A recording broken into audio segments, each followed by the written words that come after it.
નમસ્તે. આજરોજ આપણે જામનગર તાલુકો જિલ્લો જામનગર મોટી લાખડી ગામની અંદર છે. ખેડૂત શ્રી પ્રદ્યુમનસિંહ ભાઈના ખેતર ઉપર એમણે આ વખતે અંકુર પુષ્કર કપાસનું વાવેતર કરેલું છે.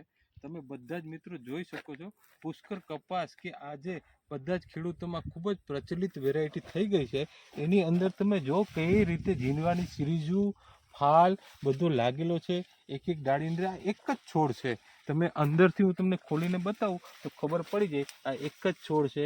આ મેન છોડ જેટલી બીજી એની શાખા અને એની અંદર જો આ ઝીંડવાની સિરીજો કેટલી કેટલી લાગેલી છે તો તમને ખબર પડી જાય. એક એક ડાળી તમે જોશો ને તો ઝીંડવાની સિરીજો મબલક ઝીંડવા લાગેલા છે. આ જો કેટલા કેટલા ઝીંડવા છે. થોડા દૂરથી બતાવશો તો વધારે ખ્યાલ આવશે કેટલા ઝીંડવાની સિરીજો આની અંદર તૈયાર થાય છે.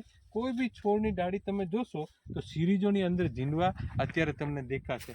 આ જે કપાસ છે આની અંદર અત્યારે 160 જેવા ઝીંડવા તૈયાર છે. 160 જેવા ઝીંડવા તૈયાર થઈ ગયા છે.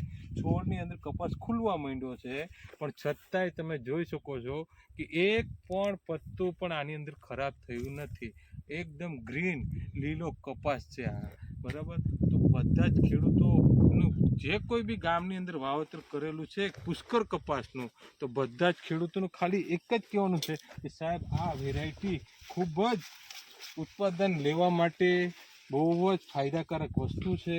વધારેમાં વધારે ઝીંડવા લાગવાની ક્ષમતાવાળો આ કપાસ છે. તમે જોઈ શકો છેક સુધી કપાસ એક પણ ક્યાંય નેમો નથી. એટલા ઝીંડવા તૈયાર થઈ ગયા છતાં પણ તમે કોઈ બીજા પણ છોડ જો તો તમને ખબર પડી જાય બધા જની અંદર ઝીંડવાની સિરીજો આવી જ રીતે તૈયાર થઈ છે, જેમ તમે આગળ જોયેલું છે એ રીતે, બરાબર. તો બધા જ મિત્રોને ખાસ ભલામણ છે કે આવી સરસ વસ્તુ અંકુર સીડ્સ કંપનીએ રિસર્ચ કરીને ખાસ આપેલી છે. તો બધા જ મિત્રો ખાસ આ અંકુર પુષ્કર છે એ લેવાનું ભૂલશો નહીં.